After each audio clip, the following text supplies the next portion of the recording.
Officer, I know exactly what you're doing, and that's why I've been recording you for the past 6 months. It's 9:47 p.m. on a rainy Tuesday night. Captain Frank Reed stands frozen beside a weathered Honda Civic, his flashlight beam illuminating the face of Olivia Turner. The 34-year-old black public defender stares back at him with unwavering resolve, her words hanging in the rain-soaked air between them. How does a young public defender with a spotless record end up with 3 kilos of cocaine in her trunk during a routine traffic stop?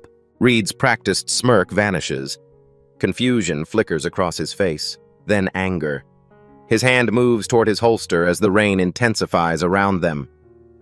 This traffic stop on a deserted stretch of Millfield's east side has suddenly veered dangerously off script. Olivia Turner built her career defending the defenseless in Millfield, a Rust Belt town where the racial divide runs as deep as its industrial roots. 8 years as a public defender earned her respect from clients, but resentment from local law enforcement. She's the daughter of Thomas Turner, a black detective who was accused of corruption and died by suicide before clearing his name. Millfield Police Department's history is checkered with excessive force complaints and suspicious arrests targeting minorities. The city's cramped courthouse processes these cases with assembly line efficiency. For months, Olivia has been documenting patterns in arrests that point to systemic corruption. Captain Frank Reed commands respect in Millfield. At 48, his silver-flecked hair and immaculate uniform project authority. The press loves him. Reed's community outreach programs make excellent photo ops. He's celebrated for cleaning up Millfield streets, credited with a 30% crime reduction. Behind closed doors, Reed runs the department with military precision and fierce loyalty requirements. Internal affairs investigations mysteriously dissolve when they approach his inner circle. Reed blocked 3 separate inquiries into Thomas Turner's case. When Olivia confronted him at her father's funeral, Reed's sympathetic public face slipped. "Your father chose the easy way out," he whispered. "Smart man." Olivia's Honda crawls through Millfield's east side, a route she deliberately takes to avoid police checkpoints. Rain pelts her windshield as she mentally reviews tomorrow's cases. Her phone buzzes with the text from her sister Maya. "Still coming for dinner Sunday?" Blue and red lights flood her rearview mirror. Olivia's stomach knots as she pulls over, recognizing Captain Reed's silhouette in the driver's seat. This isn't random. Reed approaches with deliberate slowness, raindrops beating on his hat. "License and registration, Ms. Turner." His tone is professionally courteous, belying the history between them. "What's the reason for the stop, Captain Reed?" Olivia's voice remains measured, years of courtroom discipline keeping her fear contained. "Taillights out. Dangerous in this weather." Reed's gaze slides past her to inspect the car interior. Olivia checks her rear-view mirror. Her taillights were working perfectly when she left the office. Through the rain-streaked glass, she notices a second patrol car pulling up silently, lights off. Officer Daniels emerges, staying near the trunk. A third unmarked vehicle parks across the street. 3 officers for a broken taillight. "Step out of the vehicle, please." Reed's request comes with a smile that doesn't reach his eyes. "Am I being detained?" "Just a routine check, counselor. You understand procedure." Reed's hand rests casually on his holster. "Unless you have something to worry about?" Olivia's mind races. This intersection has no traffic cameras. Her phone is recording audio, but that won't capture whatever they're planning. The rain has chased away potential witnesses. Through her side mirror, she watches Daniel circling toward her trunk, speaking quietly into his radio. His hand touches his jacket pocket repeatedly. Reed's patience thins. "Ms. Turner, step out now or I'll have to consider this resistance." Olivia unlocks her door, her heart hammering against her ribs. Whatever they've planned, it's already in motion. The rain intensifies as Olivia stands beside her car, water soaking through her blazer. Reed positions himself between her and his patrol car, creating a visual barrier. "I'm going to search your vehicle," Reed announces, his tone suggesting this isn't a request. You don't have probable cause. Olivia's legal training kicks in automatically. I don't consent to a search. Reed's expression hardens. I detected the odor of marijuana coming from your vehicle when you rolled down your window. The lie rolls off his tongue with practiced ease. That gives me probable cause. Across the street, a lone figure watches from a darkened storefront. The glow of a phone illuminates their face briefly. Someone is recording. That's impossible, Olivia protests. There's no marijuana in my car, and you know it. Reed ignores her, nodding to Daniels. Check the trunk. Olivia attempts to follow, but Reed blocks her path. Stay where you are, Ms. Turner. Behind them, Daniels pops the trunk latch. The rain provides cover as he slides a hand inside his jacket, removing a plastic bag. His body shields the movement as he quickly places the bag under the trunk's carpet lining. Captain, Daniels calls out, his voice pitched to Carrie. You might want to take a look at this. Reed's mouth twitches with the ghost of a smile before he composes his features into a mask of stern professionalism. Keep an eye on her, he instructs the third officer, walking toward the trunk. Olivia strains to see past them, panic rising in her throat. What are you doing? This is illegal. You can't plant evidence. The third officer, Rodriguez, shifts uncomfortably.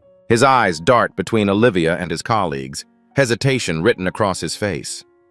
For a split second, their eyes meet, and something like shame flickers in his expression. I know what you're doing, Olivia shouts over the rain, loud enough for any recording to capture.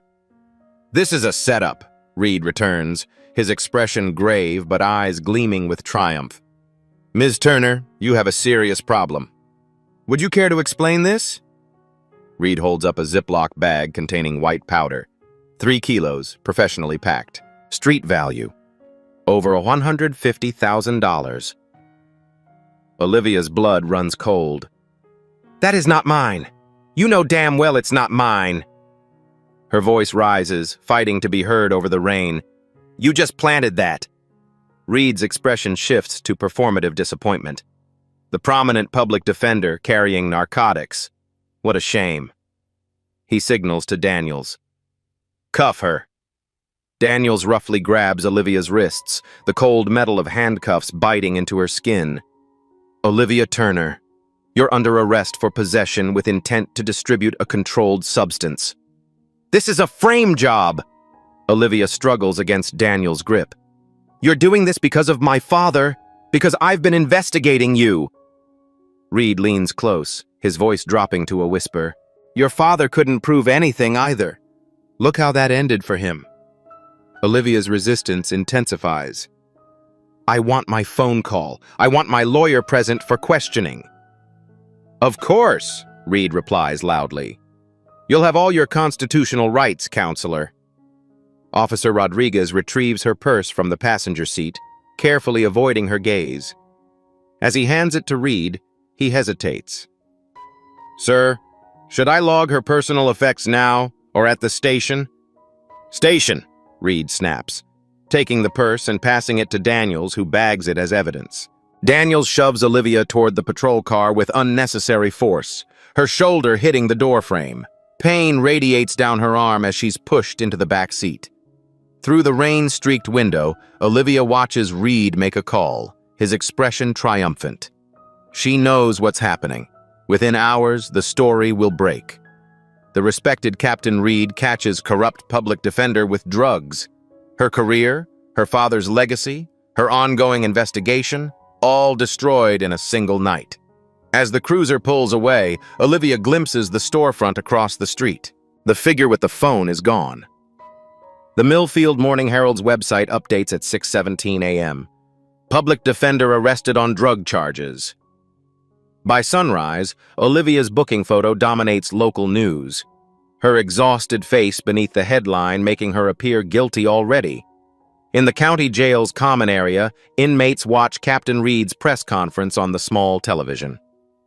Olivia stands motionless, still wearing yesterday's rain-soaked clothes. It's always troubling when someone entrusted with upholding justice betrays that trust, Reed tells reporters, his expression appropriately somber. Ms. Turner's position as a public defender makes this case particularly disappointing. A reporter shouts, "Captain Reed, is it true Turner was investigating police misconduct?" Reed's response is practiced. "Ms. Turner has made numerous unsubstantiated allegations against our department over the years. We believe this arrest explains her motivation for attacking the integrity of hard-working officers." The camera cuts to District Attorney Wilson. Effective immediately, Ms. Turner's license to practice law in this county is suspended pending investigation. All her current cases will be reassigned. Olivia's clients, mostly poor, mostly minorities, will now face the system without her. Cases she's built for months will collapse. The timing is not coincidental. Her cell phone and laptop were seized as evidence, containing all her research on Reed's department, now in his possession.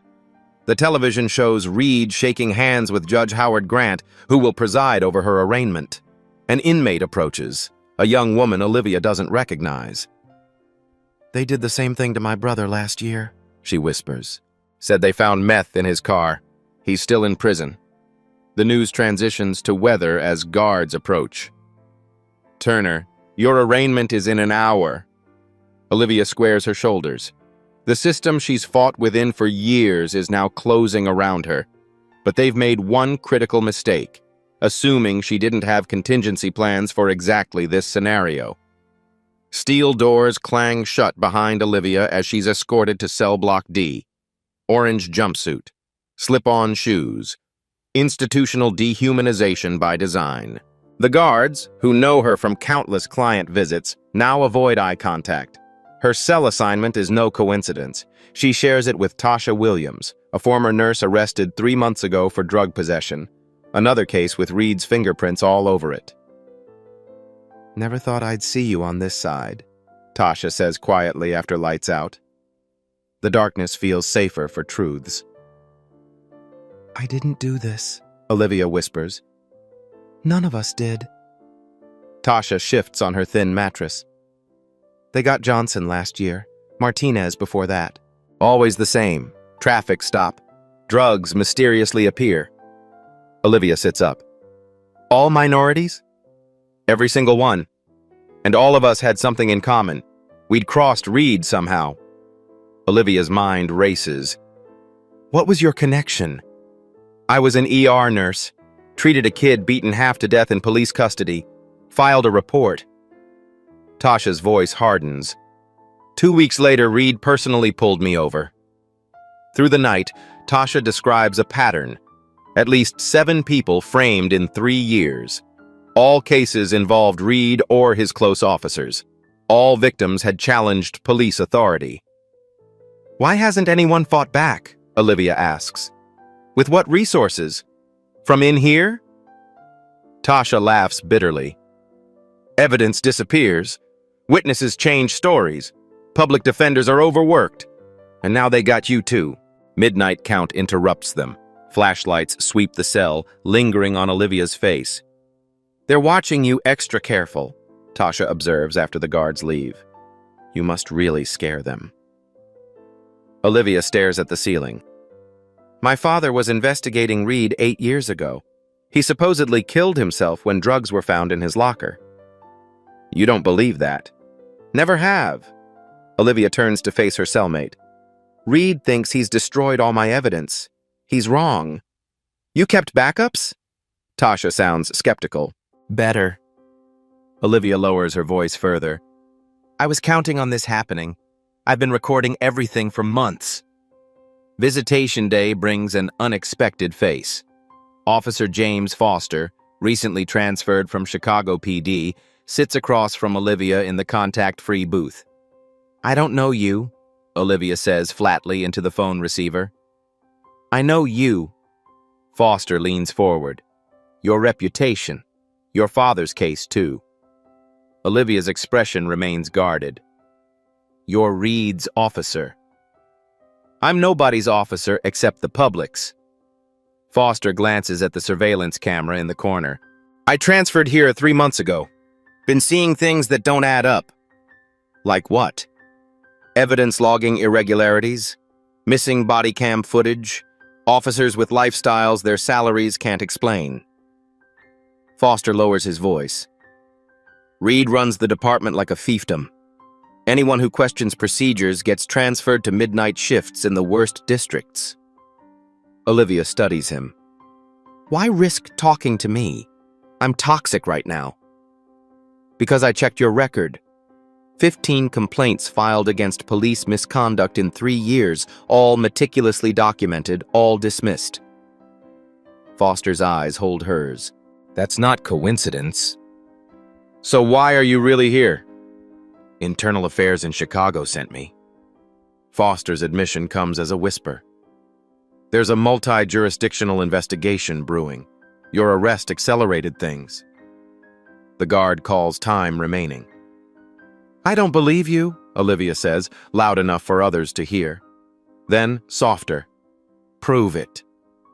Foster slides a business card across the table. My personal number. Memorize it. As he stands to leave, Olivia asks, Did you know my father? By reputation only. His cases had the highest conviction integrity rate in the department. Foster hesitates. Nobody who knew him believed he was dirty. The guard approaches. Time's up. Foster raises his voice slightly. Think about a plea deal, Turner. It's your best option. As he walks away, Olivia palms the card, her mind racing. Alley or elaborate trap? Either way, it's the first potential connection to the outside she's had. Courtroom 3 feels different from the defense table.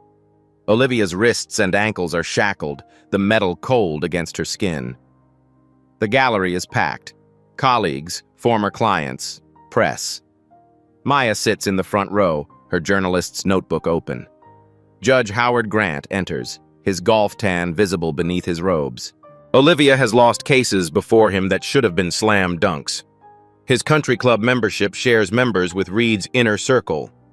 Bail hearing for case number 2025 CR 11701, State versus Turner. Grant barely glances at Olivia. Her court-appointed attorney, a former colleague named Price, looks uncomfortable. Your Honor, Ms. Turner has deep community ties, no criminal record, and is an officer of the court. We request reasonable bail. District Attorney Wilson approaches the bench. Your Honor, the defendant was caught with 3 kilos of cocaine. Street value over $150,000. Her position as public defender makes this betrayal particularly egregious. She maintains her innocence, Price counters. Ms. Turner alleges the evidence was planted in retaliation for her investigations into police misconduct. Judge Grant's expression sours. Serious allegations against decorated officers require serious evidence, Counselor. Evidence contained on her confiscated devices, Price presses. We move that her phone and laptop be independently examined. Wilson interjects. Those devices are being processed as evidence of her drug network. They contain privileged client information that requires careful review.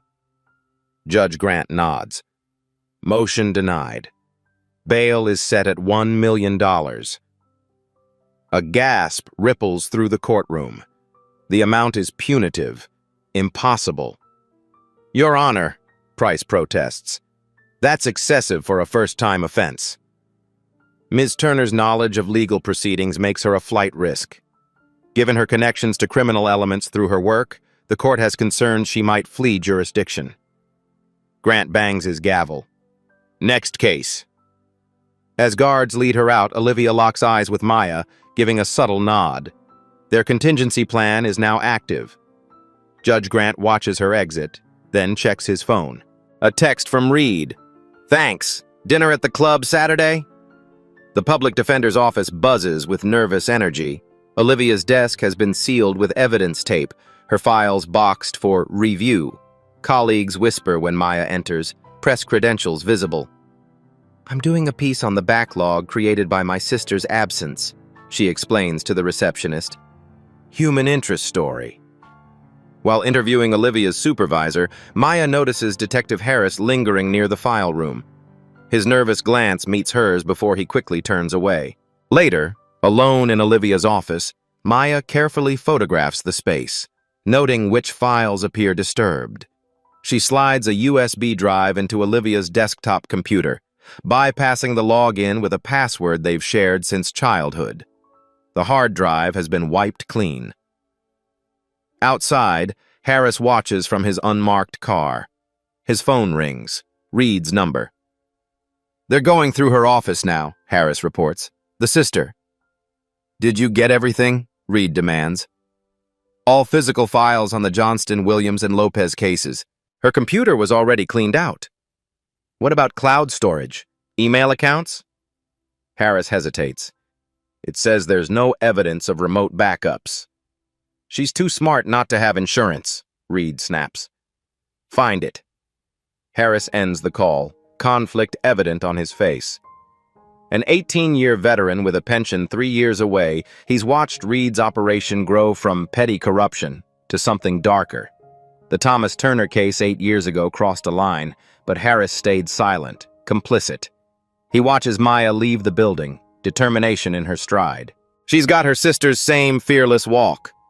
Harris starts his car but doesn't follow her. Instead, he pulls out a burner phone purchased yesterday and saves a number labeled Foster. The question isn't if he'll flip, but whether he'll do it in time to matter. "There's a warehouse by the old riverfront," Tasha whispers during lunch. The cafeteria's clatter provides cover for conversation.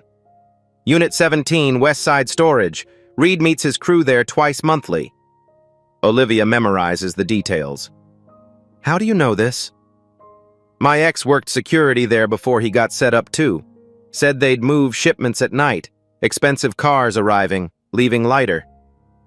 Tasha pushes food around her tray. "Companies registered to Clearwater Holdings. On paper, they import furniture." Olivia's pulse quickens. "Clearwater Holdings. That was in my father's notes." "Your father was getting close."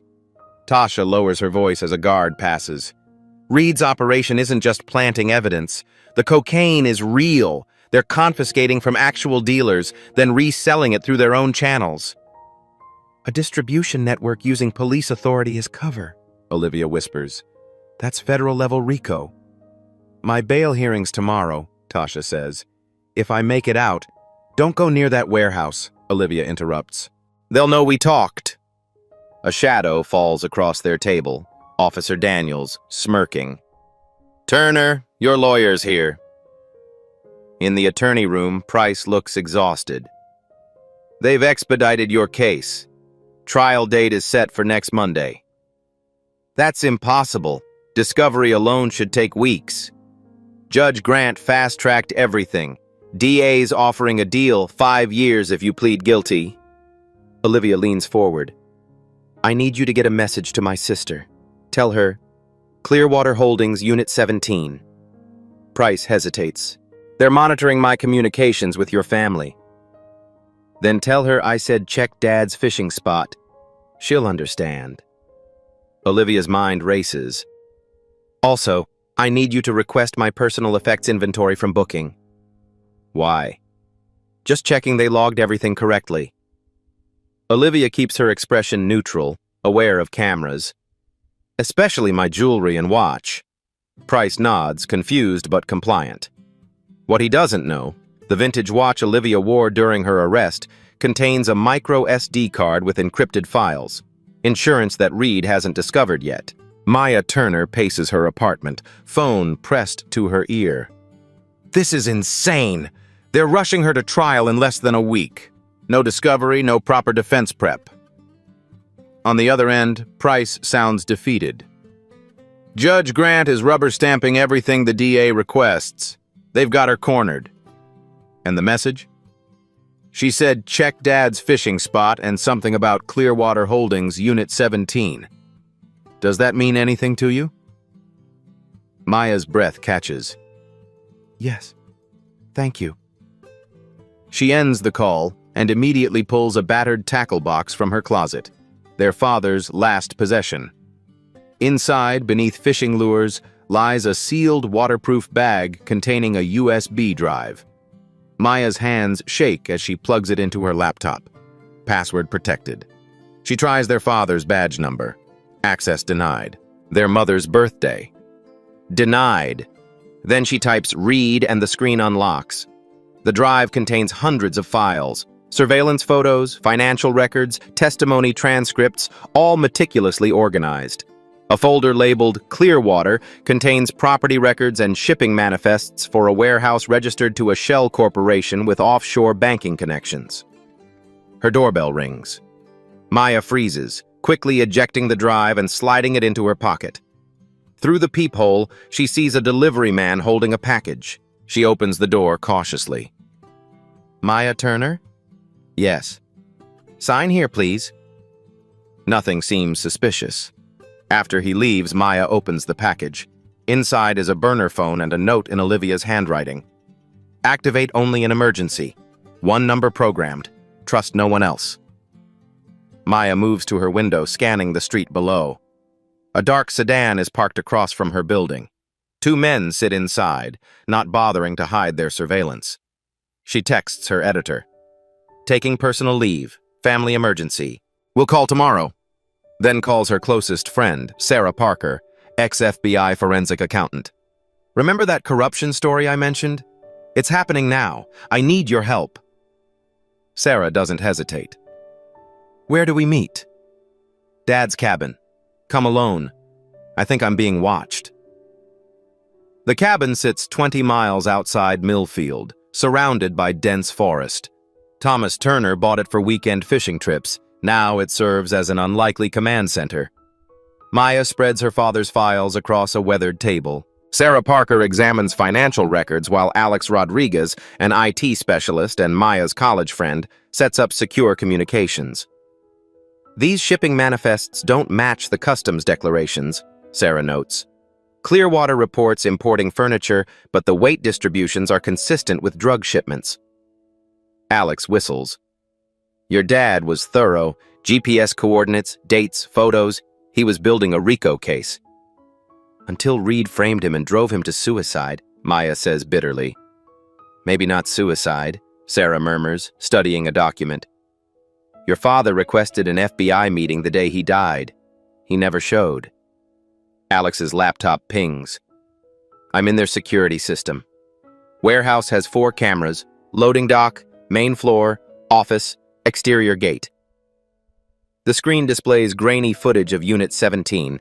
For hours, nothing happens. Then, at 2:17 a.m., 3 police cruisers arrive.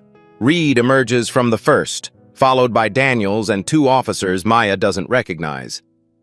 They unlock the warehouse and carry in duffel bags.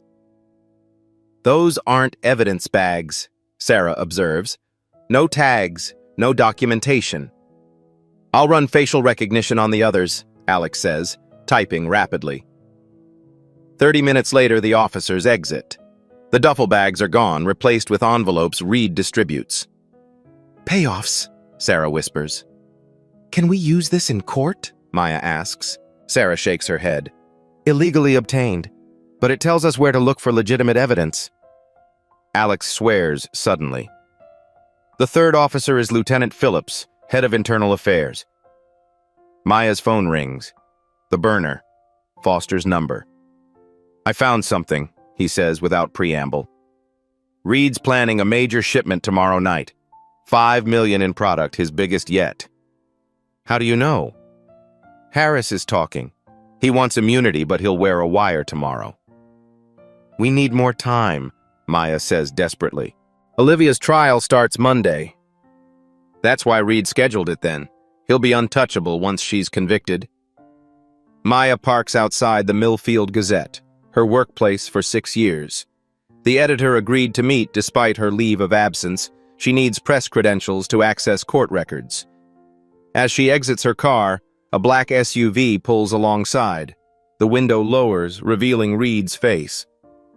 "Ms. Turner." His voice is conversational. "Beautiful day, isn't it?" Maya's heart pounds, but her voice remains steady. "Captain Reed! Fancy meeting you here." "Not a coincidence, I'm afraid." Reed steps out, towering over her. "Let's walk." They move toward a small park across from the newspaper office. No witnesses nearby. "Your sister is in serious trouble," Reed begins, "because you planted drugs in her car." Reed chuckles. Allegations without evidence. Your family tradition. His smile vanishes. I know what you're doing. The cabin visits, the late-night meetings with Parker and Rodriguez, the warehouse surveillance. Maya's blood runs cold. How could he know all this? Your sister is facing 20 years, Reed continues, but the DA might consider leniency if certain inquiries were abandoned. Are you threatening me? I'm offering a solution. Drop whatever you think you're investigating. Convince Olivia to take the plea deal. 5 years. She'll be out in 3 with good behavior. And if I don't? Reed's eyes harden. Accidents happen in prison, especially to ex-lawyers who made enemies putting criminals away. A jogger approaches. Reed steps back, professional smile returning. Consider your sister's welfare, Ms. Turner. You have until tomorrow to convince her. Reed walks away, phone already at his ear. Maya reaches her car, hands shaking so badly she drops her keys. Inside, she finds a manila envelope on the passenger seat. Impossible. She'd locked the doors. Inside is a single photograph. Maya entering the cabin, timestamp from yesterday. Scrawled across it, "We're watching." She starts the engine, fighting panic. Instead of the newspaper, she drives straight back to the cabin. They need a new plan, and fast. We need to find the others, Maya announces, bursting into the cabin. Sarah looks up from her laptop. What others? Everyone Reed has framed. Tasha told Olivia there were at least 7 victims over 3 years. Maya spreads out court records she'd collected before Reed's threat. We need their testimony to establish a pattern.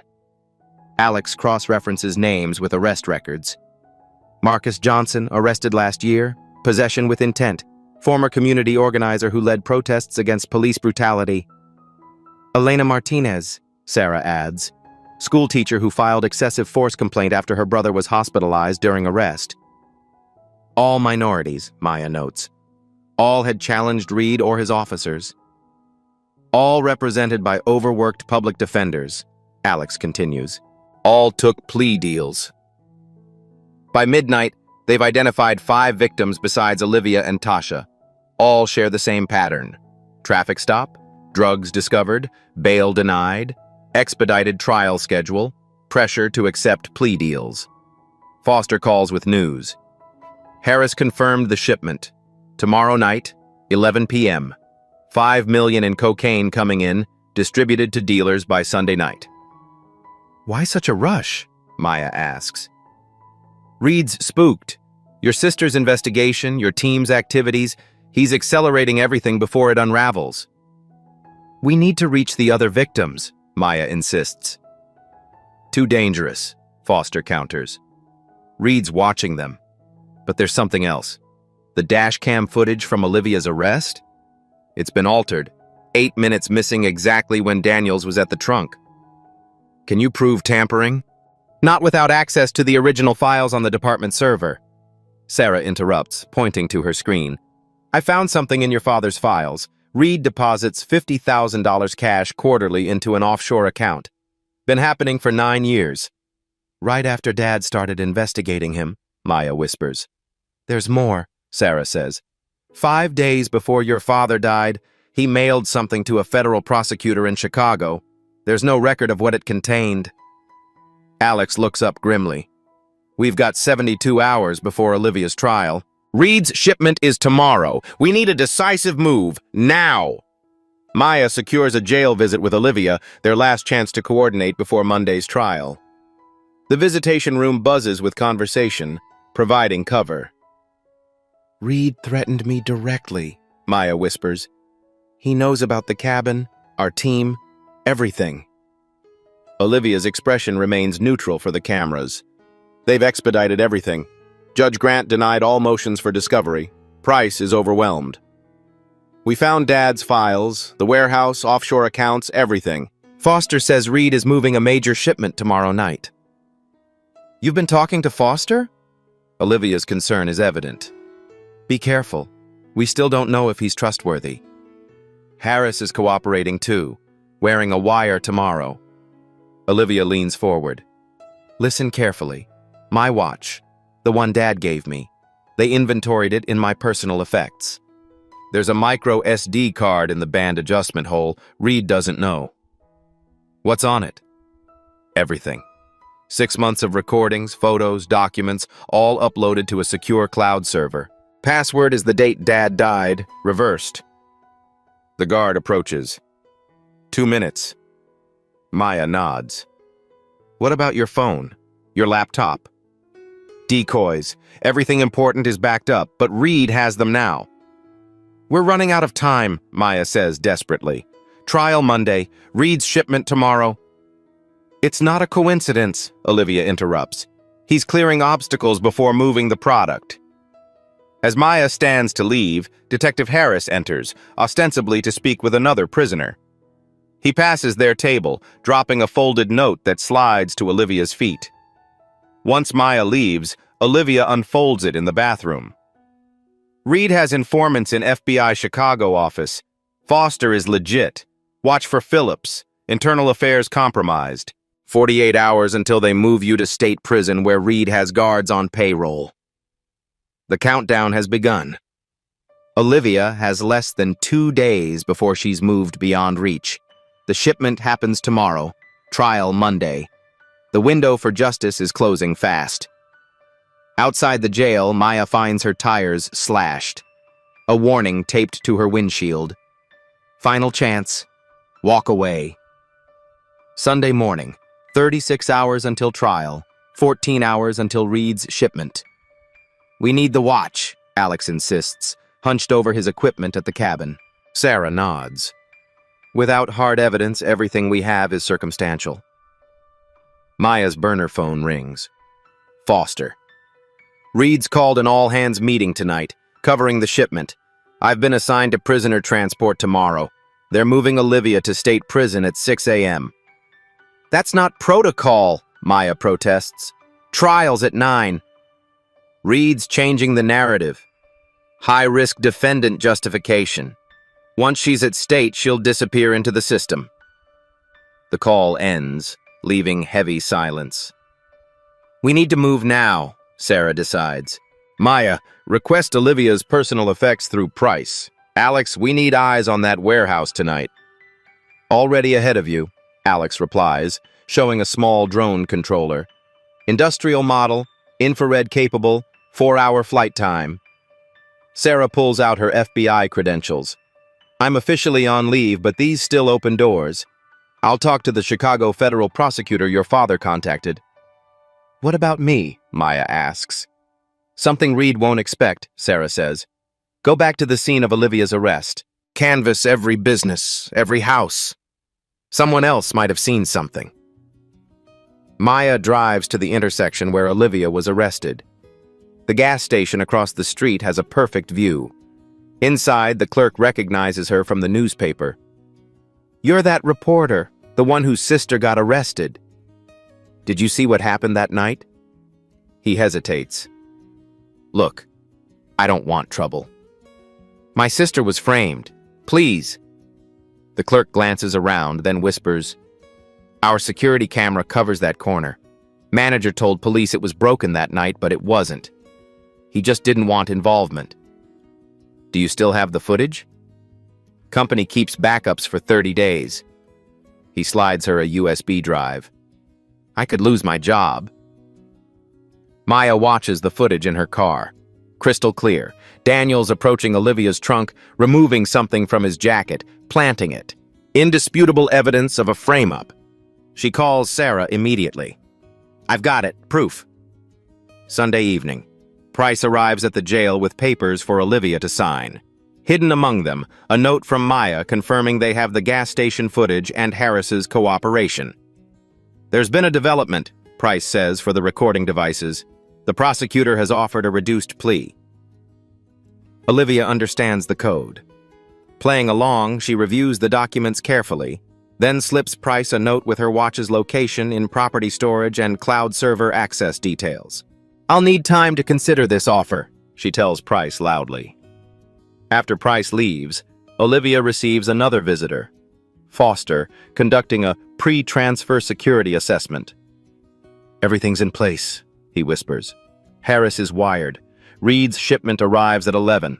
FBI will be monitoring but can't move without concrete evidence tying Reed directly to the drugs. Maya has the gas station footage?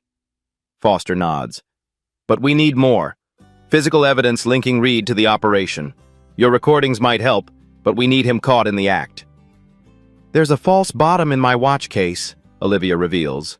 GPS tracker. I planted it in Reed's cruiser 3 months ago. Every time he's visited that warehouse, it's logged. Foster's eyes widen. That's how you knew where to look. I've been documenting his movements for months. Every traffic stop where drugs mysteriously appeared, every late-night warehouse visit, each offshore account deposit. Why not go to FBI earlier? I tried. After what happened to my father, I knew I needed ironclad evidence. Olivia leans closer. Reed has someone inside the Chicago FBI office. Every time I approached them, arrests suddenly spiked in Millfield. Who's the mole? I don't know, but everything on that SD card is also backed up to a server only Maya can access. If something happens to me, it automatically sends to every law enforcement agency and news outlet in the state. Foster stares at her with new respect. You weren't just building a case. You were setting a trap. Reed thought he was framing me, Olivia says with grim satisfaction. He actually walked right into my investigation. Monday morning, 5:30 a.m. Olivia waits in her cell, dressed for transport. Reed arrives personally, unusual for a police captain to oversee a routine prisoner transfer. Eager for your trial, counselor? Reed smirks, flanked by Daniels and another officer. Just eager for the truth to come out, Olivia replies calmly. Reed chuckles. Noble sentiment. Shame about the missing dash cam footage. Technical glitches happen. Like the gas station camera across the street that caught Daniels planting evidence? Olivia watches Reed's smile falter. Or the GPS tracker documenting your visits to Clearwater Warehouse? Reed's composure cracks. He dismisses the other officers with a sharp gesture. Once alone, his voice drops to a menacing whisper. You think you're clever. Your sister, too. But after today, you'll be in state prison where accidents happen regularly. You killed my father, Olivia states flatly. Thomas got sloppy, made accusations without proof. Reed's eyes narrow. Like daughter, like father. Except I have proof, miles of it, already distributed to people you can't reach. For the first time, uncertainty flickers across Reed's face. Bluffing won't save you. This isn't a bluff, Frank. Olivia's voice is steel. This is checkmate. The cell door opens. Price enters with Sarah Parker. Behind them stands Assistant U.S. Attorney Davis from the Federal Prosecutor's Office. Captain Frank Reed? Davis holds up a document. This is a federal warrant for your arrest on charges of narcotics distribution, evidence tampering, corruption, and conspiracy under the RICO statute. Reed lunges for his weapon, but Foster appears behind him, gun already drawn. Don't. You're working with them? Reed snarls at Foster. I've been working with the federal task force for 11 months, Foster replies. Your operation is finished. As federal agents handcuff Reed, Olivia approaches him. My father sent evidence to the Chicago prosecutor 5 days before his death. They've been building this case for 8 years. Reed's face contorts with rage as Olivia holds up her father's watch. He was recording you too. The Millfield Courthouse steps teem with press. U.S. Attorney Michaels addresses the crowd. Today marks the culmination of an 8-year federal investigation into one of the most extensive police corruption rings in state history. Behind him stand FBI agents, federal prosecutors, and Olivia, free for the first time in 6 days. Maya clutches her hand as cameras flash. Captain Frank Reed and 11 officers from Millfield Police Department have been charged with multiple federal crimes, including drug trafficking, evidence tampering, witness intimidation, and conspiracy. The investigation uncovered a sophisticated operation that seized drugs from legitimate arrests, then redistributed them through criminal networks while framing innocent citizens who threatened to expose their activities. Footage plays on news stations nationwide. Reed and his officers led in handcuffs from the warehouse during last night's operation. $5 million in cocaine seized. Lieutenant Phillips, head of internal affairs, among those arrested. The Chicago FBI mole identified and detained. This case began with the work of Detective Thomas Turner, who first identified irregularities in evidence handling. His daughter, public defender Olivia Turner, continued his investigation at great personal risk, working with federal authorities to document the corruption that had infected Millfield's justice system.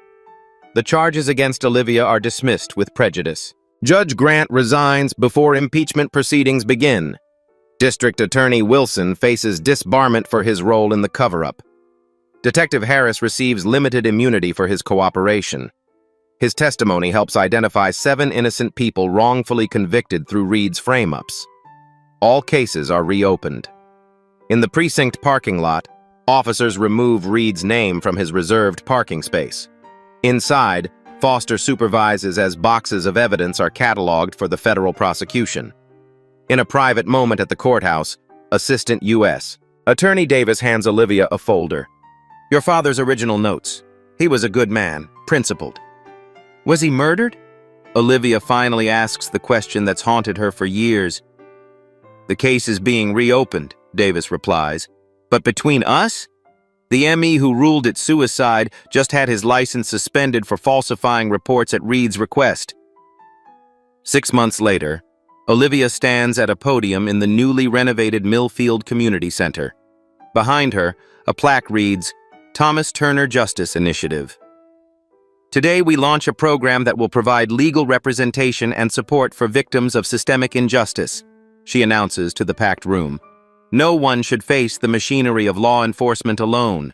And the initiative's first clients, the 7 people framed by Reed's operation, now fully exonerated.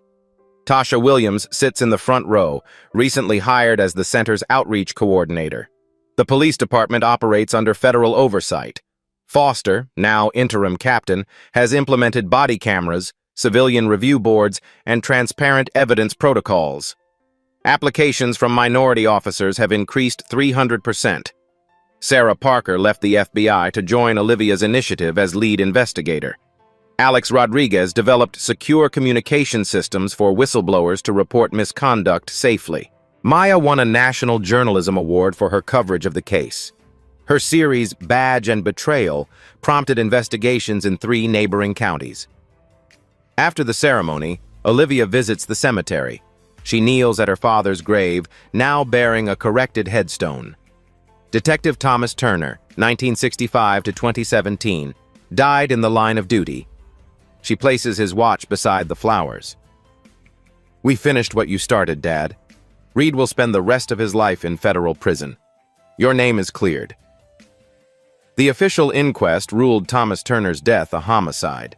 Reed faces additional charges, though he maintains his innocence from prison. As Olivia stands to leave, she notices Foster waiting respectfully at a distance. The interim captain has become an unexpected ally in reforming the department. Your father would be proud, he says simply. There's still work to do, Olivia replies. One corrupt system exposed doesn't fix the others. But it's a start. Olivia takes one last look at the grave. Yes, it's a start. In her pocket, her phone buzzes with a message from Maya. New whistleblower just came forward from County Sheriff's Office. Says they've got another Reed situation brewing. Justice, Olivia realizes, isn't a destination. It's a continuing journey. If you enjoyed this story of justice and courage against corruption, don't forget to subscribe to PAP Stories for more powerful narratives that expose truth and celebrate those who fight against injustice. Hit that like button if you believe in standing up for what's right, and share this video with someone who needs inspiration today. Turn on notifications to never miss our weekly uploads of stories that matter. Join our community of truth seekers. Because sometimes the most important stories are the ones that powerful people don't want told. PAP stories, amplifying the voices that need to be heard.